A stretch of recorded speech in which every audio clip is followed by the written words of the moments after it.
Here's some of the stories trending this week at NASA. After an almost 5-year journey to Jupiter, NASA's Juno spacecraft successfully settled into orbit around our solar system's largest planet on July 4th, giving Juno team members yet another reason to celebrate on America's birthday. All stations on Juno Accord, we have the tone for burn cutoff on Delta B. Grazie mum, Juno. Welcome to Jupiter. In a scenario reminiscent of the Curiosity rover's triumphant arrival on Mars, Juno became the latest NASA spacecraft to pull off a tricky series of maneuvers to safely arrive at a distant planet. NASA did it again. That says it all to me.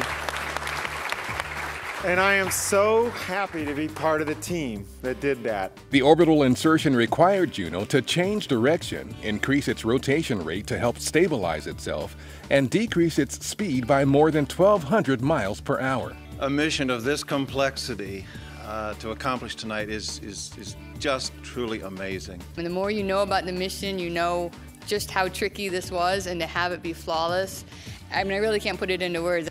Over the next few months, Juno's mission and science teams will perform final testing on the spacecraft's subsystems and science instruments, and even collect some preliminary science data. The principal goal of the mission is to understand the origin and evolution of Jupiter, which will advance our understanding about the role giant planets like Jupiter might play in the formation of a solar system, including our own. On July 6th Eastern Time, a Soyuz spacecraft launched from the Baikonur Cosmodrome in Kazakhstan toward the International Space Station.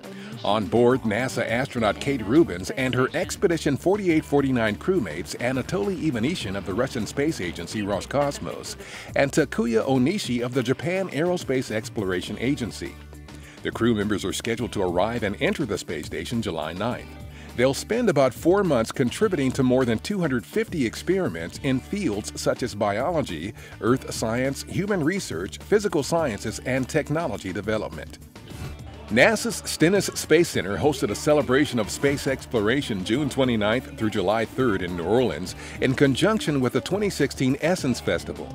NASA Week included stage presentations by NASA Administrator Charlie Bolden and astronaut Victor Glover, and a wide range of other free activities for visitors to learn about NASA's journey to Mars, the solar system and beyond, the International Space Station, the economic significance of NASA, the agency's Earth science missions, and NASA-sponsored education initiatives.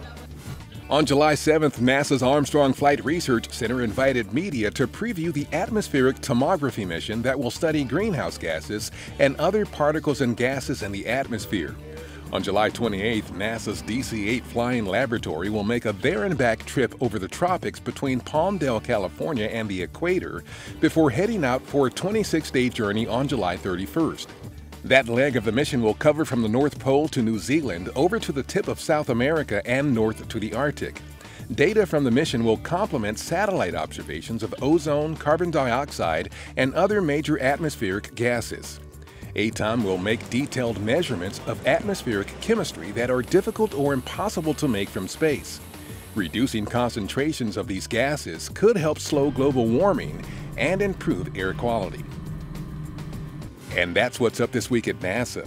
For more on these and other stories, follow us on social media and visit www.nasa.gov/twan.